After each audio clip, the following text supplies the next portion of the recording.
This is Mario Andretti, and you are listening to Below the Yellow Line. Hello, everybody, and welcome back to the Below the Yellow Line podcast. This interview today is a little more special. We are talking to Lynn Paxton from the Eastern Museum of Motor Racing today, and I went to this museum, I think, once when I was 6 years old, when I was in Pennsylvania, and I loved it. That's been a while. I don't remember all of it, but he's going to tell us a little bit more about it today. How are you doing? Good. My first question for you is, how did you get into your job at the Eastern Museum of Motor Racing? Well, my job right now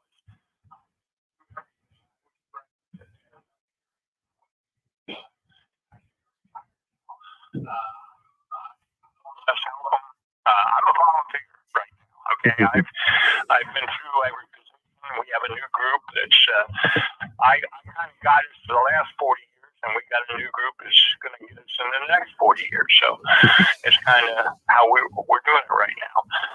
Allison Chrysler is our executive director now, and she's a young lady who grew up at Silver Spring Speedway. Her father was Alan Chrysler, the promoter, and she went to college for this type of thing, and she is leading us into the next 40 years, and she's doing a great job. That's great. Great to hear that the museum seems like it's heading in the right direction. And what is the goal of the museum, really? I mean, it can be a broad answer, it can be specific, but what is the overarching goal? We're here to preserve the racing history. Central Pennsylvania has always been very rich in racing history. I mean, we're talking 3-4 generations now. And I think it's important that we preserve that history. In essence, that's what we do. Our name, Eastern Museum of Motor Racing, means that we're interested in all of the eastern United States. So it's not just central Pennsylvania. We kind of encompass anybody that came in here and did well. And that's our goal, is to teach the public of what transpired before.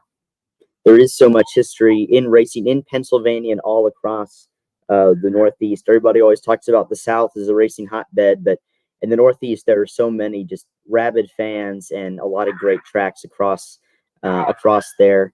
It's a brilliant thing. I mean, I remember when I grew up young going to the races, and my first dates were that's right up into the races, and that happens. Your parents were race fans.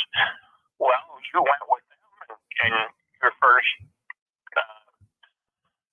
date was usually to the races. So it's just something that is generation after generation after generation, and I hope it continues.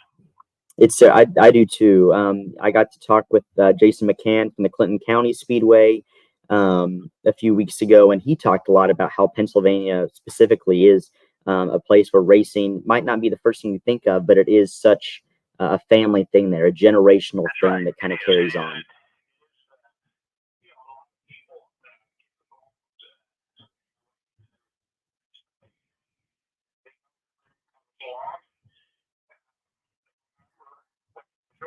And that's why we have second and third generation happening right now. It is. You have a lot of great items in the museum, but what would you say are some of the best ones that you've seen in there, and what are your favorite ones? We have 100 not items, cars, motorcycles. We have probably over 50 racing engines. And the displays, some of my favorites. First of all, I was a big Tommy Henderson fan back in the 50s, and we have his garage. When we first built the museum, he never threw anything away. We went down and pulled everything out of his garage and moved it up to the museum. So we have that display there, which is all his original stuff. Now, normally it would be with the Miracle Power Special, but the Miracle Power is on loan to the Easter out to Knoxville, the Sprint Car Hall of Fame. So he won't be back for another month. So right now we have another car in there. Also, Byron was a car builder from Allentown, Pennsylvania, who built midget sprint cars.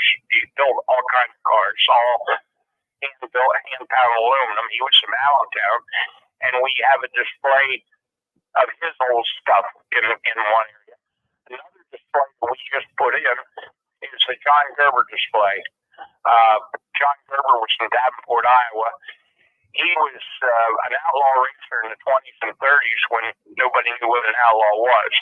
And we have his homestead is still in Davenport, Iowa. Jim, his son, is 89 years old, still lives. The shop is exactly the same as it was back in the 30s.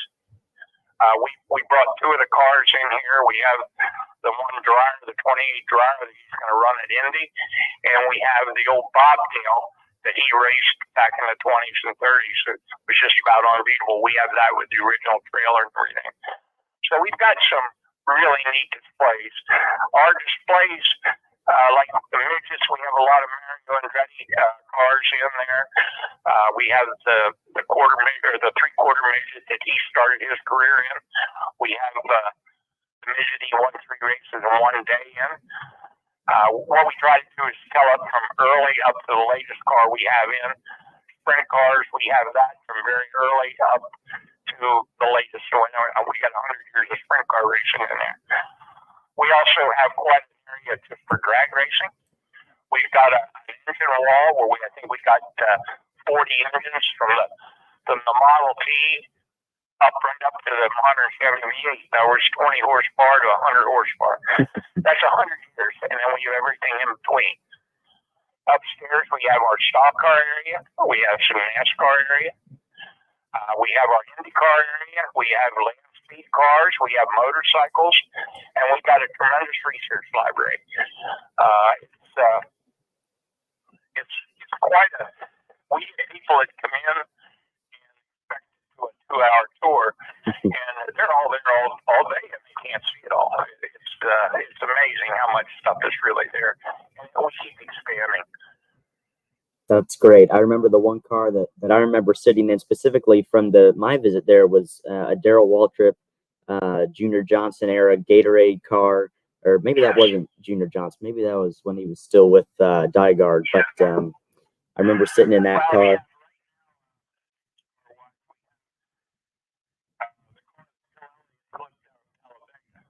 Wow. Yeah. Flipped there, and we also have the car that replaced it. So we have 2 of his McDonald's cars there. Wow, that is certainly would be one to look at. And I love that you mentioned Mario Andretti. I got to speak with Mario a few weeks ago, talked to him on the show, and he talked a lot about his experience in Pennsylvania racing. If you didn't know, Mario Andretti still lives in Nazareth, Pennsylvania, but he started his career out there. He built an old Hudson Hornet with his brother Aldo, and they raced it at the track.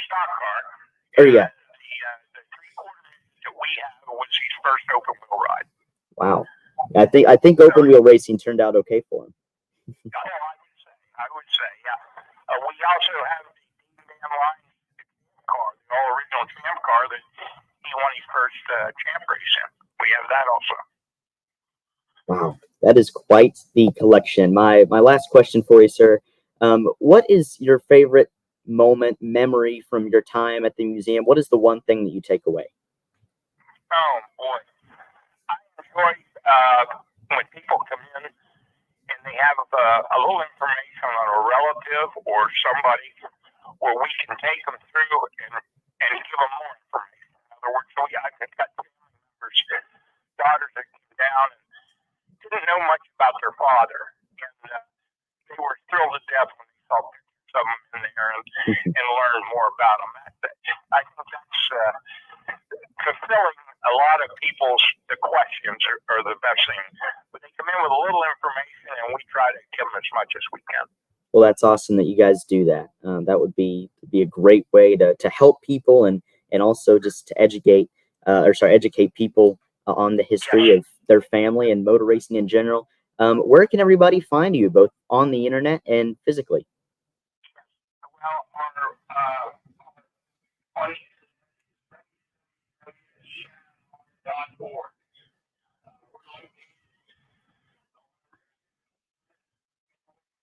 right off of Route 15, which is right in the village area. We're all volunteers, so we're only open Fridays, Saturdays, and Sundays 10 to 4. But we do, we'll open time for a specialty tour. If people are in town and can't be there, they give us a call and we'll have somebody there for them. That's awesome. Thank you so much for coming on the show. And anybody not sure if they want to go or not, do it. I barely remember my visit there, but what I remember was great. Yeah, free admission.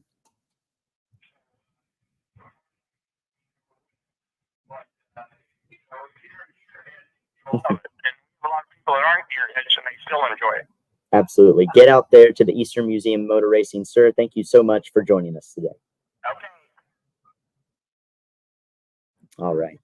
Thank you so much. I really appreciate it.